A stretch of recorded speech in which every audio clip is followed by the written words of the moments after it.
அஸ்ஸலாமு அலைக்கும். Hi everyone, எல்லாரும் எப்படி இருக்கீங்க? இன்னைக்கு பார்த்தீங்கன்னா ரொம்பவே இன்ட்ரெஸ்டிங்கான ஒரு vlog தான் வந்து பார்க்க போகிறோம். ஸோ ஸ்கிப் பண்ணாமல் வீடியோவை ஃபுல்லாக பாருங்கள். இப்போ தான் நம்ம சேனலை ஃபஸ்ட் டைம் பார்க்குறீங்கன்னா லைக் பண்ணிக்கோங்க. உங்களுக்கு பிடிச்சிருந்தா மட்டும் சப்ஸ்கிரைப் பண்ணிக்கோங்க. வாங்க நம்ம வீடியோக்குள்ளே போகலாம். போன வீடியோ பார்த்தீங்கன்னா என்னோட பையனோட சுன்னத் வீடியோ தான் வந்து ஷேர் பண்ணியிருந்தேன்.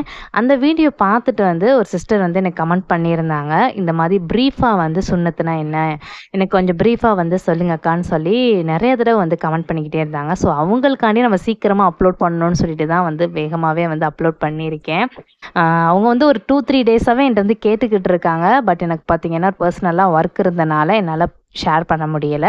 இன்னைக்கு வந்து பண்ணிடலான்னு சொல்லிட்டு தான் அவங்களுக்காண்டி வந்து வீடியோ பண்ணியிருக்கேன். சுன்னத் கல்யாணம் அப்படின்றதுக்கு இன்னொரு பேர் பார்த்தீங்கன்னா கத்னா அப்படின்னு சொல்லிட்டு சொல்லுவாங்க இஸ்லாமிக் வேர்ட்ஸில். இன்னொன்று பார்த்தீங்கன்னா இது வந்து இங்கிலீஷில் வந்து சர்க்கம்சிஷன் அப்படின்னு சொல்லுவாங்க இங்கிலீஷோட வேர்டு பொறுத்தளவு. சர்க்கம்சிஷன் சர்ஜரி பார்த்தீங்கன்னா ஒரு நார்மலான ஒரு சர்ஜரி. நம்ம நார்மலாகவே பார்த்தீங்கன்னா ஒரு பையனுக்கு ஒரு யூரின் இன்ஃபெக்ஷனோ இல்லைன்னா பார்த்தீங்கன்னா அந்த முன் தோலில் வந்து வீக்கம் பல்ஜ் ஆகுது அப்படின்னா நிறைய டாக்டர்ஸ் வந்து சஜஸ்ட் பண்ணுறது வந்து சர்க்கம்சிஷன் பண்ணுங்க அப்படின்னா சுன்னத் கல்யாணம் வந்து பண்ணுங்க. ஆனால் எங்களோட முஸ்லீம் சட்டப்படி பார்த்தீங்கன்னா கண்டிப்பான முறையில் ஒரு ஆண் மகன் இருந்தானா ஒரு கண்டிப்பான முறையில் வந்து சுன்னத் பண்ணணும். சுன்னத் பண்ணாதான் பார்த்தீங்கன்னா இந்த பையன் வந்து முழுசாக வந்து முஸ்லீம் ஆகிறான் அப்படின்ட்டு தான் அர்த்தம். அதனால கண்டிப்பாக வந்து எங்கள் சட்டப்படி பார்த்தீங்கன்னா பிள்ளைகளுக்கு வந்து சுன்னத் வந்து பண்ணணும். அதுவும் ஆண் பிள்ளைகளுக்கு வந்து கண்டிப்பான முறையில் வந்து சுன்னத் பண்ணுவாங்க. இந்த இது வந்து அப்போ இருந்து வந்து ட்ரெடிஷ்னலாக வந்து பண்ணுறனால ஃபங்க்ஷன் வச்சு வந்து இந்த சுன்னத் கல்யாணம் வந்து பண்ணுவாங்க. இப்போ வரைக்குமே அப்படிதான் நிறைய பேர் பார்த்தீங்கன்னா ஃபங்க்ஷன் வச்சு சுன்னத் வந்து பண்ணுறாங்க. ஆனால் என்னோட பையனுக்குமே பார்த்தீங்கன்னா ஃபங்க்ஷன் வச்சோம். ஈவினிங் பார்த்தீங்கன்னா டாக்டர் வந்து தான் வந்து சுன்னத் பண்ணாங்க. வேறு யாரும்லாம் வந்து பண்ண மாட்டாங்க. டாக்டர்ஸ் மட்டும்தான் வந்து பண்ணுவாங்க. இல்லைன்னா நம்ம இப்போ பார்த்தீங்கன்னா சில பேர்லாம் வந்து ஃபங்க்ஷன்லாம் வந்து வைக்க மாட்டாங்க. டைரெக்டாக ஹாஸ்பிட்டலில் போயிட்டு வந்து சுன்னத் வந்து பண்ணிடுவாங்க. நாங்களுமே பார்த்தீங்கன்னா அன்றைக்கி ஃபங்க்ஷன் வச்சுட்டு அடுத்து தம்பிக்கு பார்த்தீங்கன்னா ஈவினிங் வந்து ஒரு அசருக்கு பின்னாடினா ஒரு 5 o'clock மேலே வந்து சுன்னத் வந்து பண்ணணும். மேக்ஸிமம் பார்த்தீங்கன்னா ஒரு பையன் வந்து ஒரு 5 years 6 yearsக்குள்ளே வந்து பண்ணிடுவாங்க எல்லாருமே. இப்போலாம் பார்த்தீங்கன்னா பிறந்தப்பயே வந்து பண்ணிடுறாங்க. பிறந்தப்ப பண்ணுறது பார்த்தீங்கன்னா புண்ணு வந்து டக்குன்னே வந்து ஆறிடும். அதனால பிறந்து 7 நாள்லேயே வந்து பண்ணிடுறாங்க. இல்லாட்டி 40 நாள் இல்லாட்டி 3 மாதத்துல இந்த மாதிரி பண்ணும் போது வந்து புண்ணு வந்து டக்குன்னு ஆறிடும். அந்த மாதிரி பார்த்தீங்கன்னா பிறந்தப்ப பண்ணுறது வந்து என்ன பெனிஃபிட்ஸ்னால் பாப்பா வந்து சின்ன பையனாக இருப்பான், அழுதுகிட்டு தான் இருப்பாங்க. அது மாதிரி ஆட மாட்டாங்க அசைய மாட்டாங்க. அதனால அவங்களுக்கு டக்குன்னு வந்து புண்ணு ஆறிடும். இதுவே பார்த்தீங்கன்னா தம்பி வந்து ஒரு சின்ன பையனாக ஒரு 6 month குப்புற படுக்கிற ஸ்டேஜு அது மாதிரி இல்லாட்டி க்ராலிங் பண்ணுறாங்க இந்த மாதிரி ஸ்டேஜில் வந்து பண்ணோம்னா ரொம்பவே ரிஸ்க்கு. ஏன்னா பையனுக்கு வந்து இப்போ விவரமும் வந்து தெரியாத ஸ்டேஜில் போய் நம்ம சுன்னத் பண்ணோம்னா அவங்கள கண்ட்ரோல் பண்ணுறது ரொம்பவே வந்து கஷ்டமாக இருக்கும். சுன்னத் பார்த்தீங்கன்னா பசங்களுக்கு வந்து அந்த முன் தோலை வந்து எடுக்கிறது தான் வந்து சுன்னத். அந்த முன் தோலை எடுத்துட்டோம்னா அதில் வந்து யூரின் இன்ஃபெக்ஷன் ஆகிறது வந்து பார்த்தீங்கன்னா அப்படியே குறைஞ்சிரும். அது மாதிரி ஒரு சில பிள்ளைகளுக்கெல்லாம் பார்த்தீங்கன்னா ஓட்டை வந்து சின்னதாக இருக்கும். யூரின் இருக்கிறதே பார்த்தீங்கன்னா ஒரு குண்டூசி அளவு தான் இருக்கும் ஓட்டை. அதில் தான் வந்து பார்த்தீங்கன்னா ரொம்ப நேரம் இருப்பாங்க. இந்த மாதிரி இருக்கிறவங்களுக்கும் பார்த்தீங்கன்னா சுன்னத் வந்து பண்ண சொல்லுவாங்க. இந்த மாதிரி இருக்கிற பிள்ளைகளுக்கும் சரி அது மாதிரி யூரின் இன்ஃபெக்ஷன் அடிக்கடி வருது, யூரின் இன்ஃபெக்ஷன் வருதுன்னா அவங்க கண்டிப்பாக வந்து டாக்டர் வந்து சஜஸ்ட் பண்ணுறது பார்த்தீங்கன்னா சுன்னத் வந்து பண்ண சொல்லுவாங்க.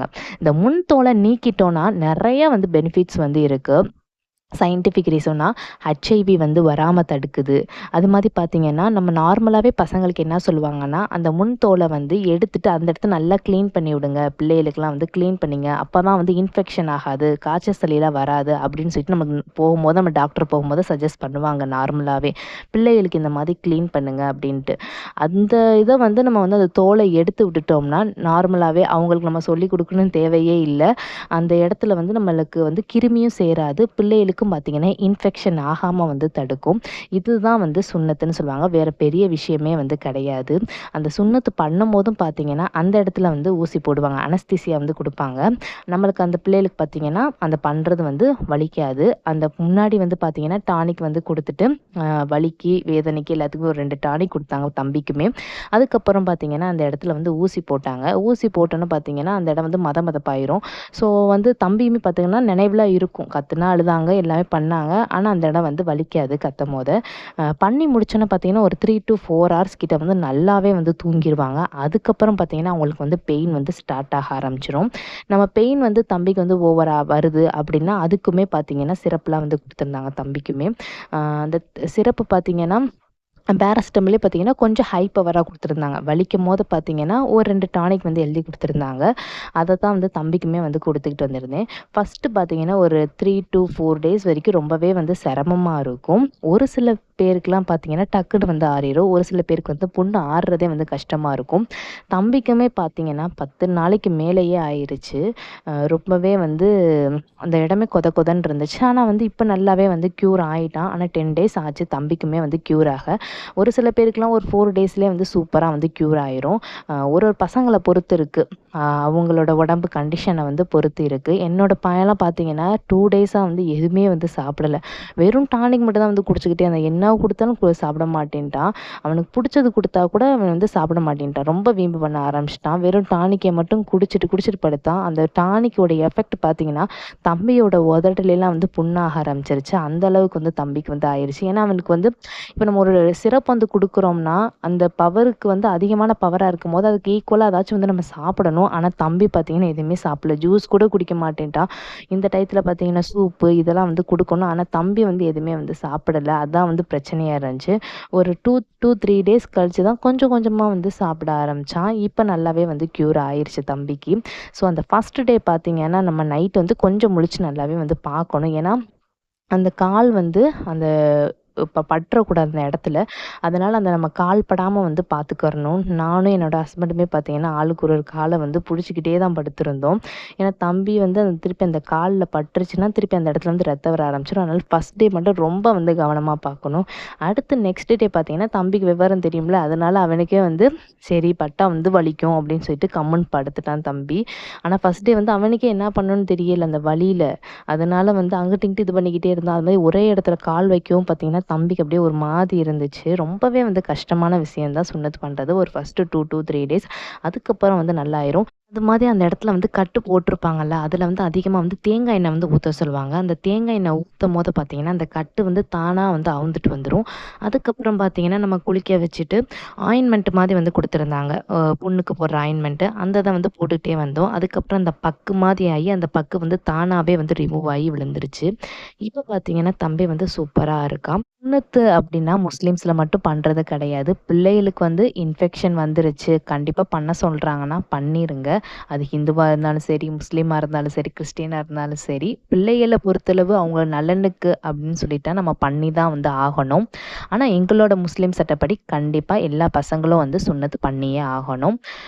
அது மாதிரி பார்த்தீங்கன்னா, இதில நெறைய வந்து பெனிஃபிட்ஸும் இருக்கு. ஸோ பண்றது ஒண்ணும் வந்து தவறு கிடையாது. பண்றதுனால நம்ம பிள்ளைகளுக்கு தான் பார்த்தீங்கன்னா, நெறைய ஹெல்த் பெனிஃபிட்ஸ்லாம் இருக்கு. அது மாதிரி பார்த்தீங்கன்னா, அந்த பென்னிஸ்ல வந்து கேன்சர் வராம வந்து அந்த இடத்துல வந்து கேன்சர்லாம் வரும்ல, அந்த இதெல்லாம் வராம தடுக்குது. ஸோ சுன்னத்து பண்றது பார்த்தீங்களா, எவ்வளோ நன்மைகள்லாம் வந்து இருக்கு. அது மாதிரி பார்த்தீங்கன்னா, இன்ஃபெக்ஷன் மேக்ஸிமம் பார்த்தீங்கன்னா, அடிக்கடி பிள்ளைகளுக்கு வந்து சளி காய்ச்சல் வருதுன்னா, இன்ஃபெக்ஷன் தான். அந்த யூரின் இன்ஃபெக்ஷன் ஆகுறது தான் வந்து அடிக்கடி சளியும், காய்ச்சலுமே வருது. அந்த இத நம்ம பண்ணிட்டோம்னா, நம்ம பிள்ளைய பார்த்தீங்கன்னா, அடிக்கடி சளியும் பிடிக்காது, காய்ச்சலும் வராது. நம்மளும் கொஞ்சம் ரிலீஃபா இருப்போம். பிள்ளைகளும் பார்த்தீங்கன்னா, ஆரோக்கியமா இருப்பாங்க. ஸோ பண்றது பார்த்தீங்கன்னா, தவறு கிடையாது. பண்ணணும்னா நீங்க வந்து பண்ணிக்கோங்க. எங்களோட சட்டப்படி பார்த்தீங்கன்னா, கண்டிப்பா வந்து பண்ணி தான் ஆகணும். இதுதான் வந்து சுன்னத்து. இன்னைக்கு பார்த்தீங்கன்னா, ஒரு டே இன் மை லைஃப் வீடியோ தான் வந்து எடுத்திருந்தேன். நான் பேசிக்கிட்டு இருக்கும்போதே நான் என்னென்ன பண்ணியிருந்தேன் அப்படின்னு சொல்லிட்டு நீங்க பார்த்துருப்பீங்க. பாப்பாவுக்கும் பார்த்தீங்கன்னா, சளி பார்த்தீங்கன்னா விடவே இல்ல. அது ரொம்ப எவ்வளோ டானிக் குடுத்துமே வந்து சரியே ஆகல. சரி இனி என்னத்த போய் நம்ம டானிக் வந்து குடுத்தோம். ஏதாச்சும் வந்து நாட்டு வைத்தியமா வந்து நம்ம வீட்லயே பண்ணி குடுக்கலான்னு சொல்லிட்டு தான் ஓம இலை, அடுத்து துளசி இதெல்லாம் வந்து தண்ணீல கொதிக்க வச்சு, காலையில, நைட்டு இந்த மாதிரி வந்து குடுத்துக்கிட்டு வந்தேன். காலையில, மதியானம், நைட்டு. இந்த மாதிரி வந்து பாப்பாக்குமே வந்து குடுத்துடலான்னு சொல்லிட்டு தான் அதையுமே வந்து வேக போட்டாச்சு. இன்னொரு சைடு பார்த்தீங்கன்னா, கீரையுமே வந்து பொரிச்சுக்கிட்டு இருந்தேன். என்னோட ஹஸ்பண்டுக்கு பார்த்தீங்கன்னா, கீரை வந்து குடுத்து விட முடியல. டைம் ஆயிருச்சு அதனால. அதோட பார்த்தீங்கன்னா, பாப்பாக்கும், தம்பிக்கும் பார்த்தீங்கன்னா, மாதுளம்பழத்த வந்து கட் பண்ணி குடுத்துடலான்னு சொல்லிட்டு, அதையுமே வந்து உரிச்சு பிள்ளைகளுக்குமே வந்து குடுத்தாச்சு. கொஞ்ச நேரம் கழிச்சு பார்த்தீங்கன்னா, லன்ச்சையுமே வந்து குடுத்துடலான்னு சொல்லிட்டு, அன்னைக்கு வந்து பார்த்தீங்கன்னா, ஒயிட் ரைஸு அதோட பார்த்தீங்கன்னா, கேரட், பீன்ஸ் பொரியல் வந்து பண்ணியிருந்தேன்.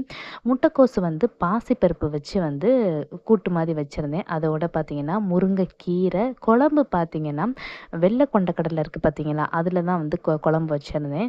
பிள்ளைகளுக்குமே வந்து சாப்பாடையுமே வந்து ஊட்டி விட்டுறலான்னு சொல்லிட்டு, அன்னைக்கு பார்த்தீங்கன்னா, பிள்ளைகளுக்குமே வந்து சாப்பாட ஊட்டி விட்டாச்சு. ஊட்டி விட்டுட்டே பார்த்தீங்கன்னா, டிவியுமே வந்து பார்த்துக்கிட்டு இருந்தோம். அடுத்து பார்த்தீங்கன்னா, பிள்ளைகளுக்குமே வந்து சாப்பாடுலாம் ஊட்டி விட்டுட்டு, நானுமே வந்து சாப்பிட்டுட்டு அப்படியே வந்து தூங்கியாச்சு. அடுத்து பார்த்தீங்கன்னா, ஈவினிங் வந்து ஒரு 5:00 மேல தான் வந்து வீடியோ எடுக்க ஆரம்பிச்சிட்டேன். டீ எல்லாம் வந்து குடிச்சு முடிச்சுட்டு, அடுத்து பார்த்தீங்கன்னா, ஒரு 6:00 கிட்ட வந்து அ நைட்டுக்கு வந்து டின்னருக்கு வந்து ரெடி பண்ண ஆரம்பிச்சுட்டேன். அன்னைக்கு பார்த்தீங்கன்னா, கம்பு மாவு இருக்கு பார்த்தீங்களா, அது வந்து நான் ஏற்கனவே வந்து நான் வீடியோ போட்டிருந்தேன். இந்த கம்பு மாவு வந்து எப்படி ப்ரிப்பேர் பண்ணுறதுன்னு.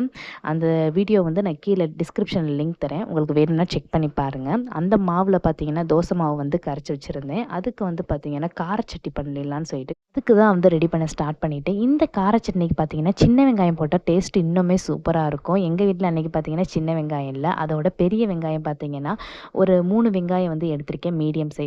அதோட வெள்ளைப்பூடு. வெள்ளைப்பூடு பார்த்தீங்கன்னா, ஒரு 10 வெள்ளைப்பூடு கிட்ட வந்து நல்லா வந்து உரிச்சு எடுத்துக்கோங்க. கடாயில பார்த்தீங்கன்னா 5 டேபிள் ஸ்பூன் கிட்ட வந்து ஆயில் வந்து விட்டுக்கோங்க. அதில வந்து 1 டேபிள் ஸ்பூன் வந்து உளுந்து எடுத்துக்கோங்க. அதோட பார்த்தீங்கன்னா, ஒரு 5, 6 காஞ்ச மிளகாயும் போட்டு நல்லா வந்து பொரிய விட்டுக்கோங்க. நல்லா பொரிஞ்சதுக்கப்புறம் பார்த்தீங்கன்னா, நம்ம அந்த வெங்காயம், வெள்ளைப்பூடு இதெல்லாம் வந்து ஆட் பண்ணிக்கோங்க. இது நல்லா ஆட் பண்ணிட்டு நல்லா வந்து வதங்கணும். இது வந்து கோல்டன் ப்ரவுன் ஆகணும் அப்படிலாம் தேவையில்ல. நல்லா அந்த கண்ணாடி பதம் போல வந்தா போதும்னு சொல்லுவோம்ல, அந்த அளவு வதங்குனா போதும். கருவேப்பில வந்து எண்ணெயில போட மறந்துட்டேன். அதனால அதுக்கப்புறம் வந்து ஆட் பண்ணேன். கருவேப்பில வந்து நம்ம நெறைய போட்டோம்னா டேஸ்ட் இன்னுமே வந்து சூப்பரா இருக்கும். அதோட சேர்த்து பார்த்தீங்கன்னா, 2 பெரிய சைஸ் தக்காளி வந்து எடுத்திருக்கேன். அதையுமே சேர்த்து நல்லா வந்து வதக்கிக்கோங்க. எல்லாமே வந்து ரொம்ப வதங்கணும்னு தேவையில்ல. நல்லா வந்து பச்சை வாசனை மட்டும் வந்து போனா வந்து போதும். ஏன்னா நம்ம இத வந்து பேஸ்ட் மாரி தானே அரைக்க போறோம். ஸோ அதனால பச்சை வாசனை மட்டும் வந்து போனா வந்து போதும். ஃபைனலா பார்த்தீங்கன்னா, இதில வந்து நம்ம மல்லி, புதினா இலை வந்து கொஞ்சோண்டு சேர்த்துக்கலாம். ரொம்ப வந்து சேர்க்க வேணாம். ஏன்னா நம்ம இது வந்து கார சட்னி தான். அதிகமா சேர்த்தோம்னா மல்லி சட்னியா வந்து மாறிரும். ஸோ நம்ம வந்து கொஞ்சமா வந்து ஆட் பண்ணிக்கலாம். இதையும் வந்து நல்லா வதக்கி விட்டுக்கோங்க. இதுக்கு தேவையான அளவு உப்புமே வந்து ஆட் பண்ணிட்டு, கொஞ்சோண்டு மட்டும் தேங்காய் வந்து ஆட் பண்ணியிருக்கேன். எல்லாமே நல்லா பச்சை வாசனை போனதுக்கப்புறம் வந்து ஸ்டவ்வ வந்து ஆஃப் பண்ணிட்டு, நம்ம வந்து அரைச்சு எடுத்துக்கலாம். அவ்வளோதான். ஃபைனலா உங்களுக்கு வேணும்னா வந்து தாளிச்சு விட்டுக்கலாம். எண்ணெய் ஊத்தி கடுகு, கருவேப்பிலலாம் போட்டு தாளிச்சு விட்டுட்டோம்னா, கார சட்னி வந்து ரெடி ஆயிரும். அதுக்கப்புறம் பார்த்தீங்கன்னா, பிள்ளைகளுக்குமே வந்து தோசையெல்லாம் வந்து ஊத்த ஆரம்பிச்சுட்டேன். கம்பு மாவு தோசை பார்த்தீங்கன்னா, நெறைய ஹெல்த் பெனிஃபிட்ஸ்லாம் இருக்கு. அதுவும் பார்த்தீங்கன்னா, நல்லா வந்து குளிர்ச்சின்னு சொல்லலாம். இந்த வெயிலுக்கு பார்த்தீங்கன்னா, கம்பு மாவுலாம் வந்து அதிகமா வந்து சேர்த்துக்கோங்க. பிள்ளைகளுக்கு தான் வந்து தோசை ஊத்துனேன். அப்புறம் அவங்க பார்த்தீங்கன்னா, வெளியில வந்து விளையாட போயிட்டாங்க. அதோட ஊத்துன தோசையோட பார்த்தீங்கன்னா, எக்ஸ்ட்ராவும் தோசை ஊத்தி நானே வந்து சாப்பிட்டுட்டேன். அதுக்கப்புறம் பிள்ளைக வந்ததுக்கப்புறம் வந்து ஊட்டி விட்டேன். பிள்ளை இந்த மாதிரி வெளியில விளையாட போகும்போது தான் நான் பார்த்தீங்கன்னா, கொஞ்சமாச்சும் டிவி பார்க்க முடியும். இல்லைன்னா எப்பயுமே பார்த்தீங்கன்னா, எங்க வீட்ல இந்த சோட்டா பீம், இல்லாட்டி சுட்டி டிவி, இல்லைன்னா ரைம்ஸ் இந்த மாதிரி தான் வந்து ஓடிக்கிட்டே இருக்கும். அன்னைக்கு பார்த்தீங்கன்னா, நைட் வந்து எங்களுக்கு இப்படி தான் வந்து போச்சு. இதோட நான் வீடியோ வந்து எண்ட் பண்ணிக்கிறேன். என்னோட வீடியோ பிடிச்சிருந்துச்சுன்னா மறக்காம சப்ஸ்கிரைப் பண்ணிக்கோங்க, லைக் பண்ணுங்க, ஷேர் பண்ணுங்க. மறக்காம எனக்கு கமெண்ட்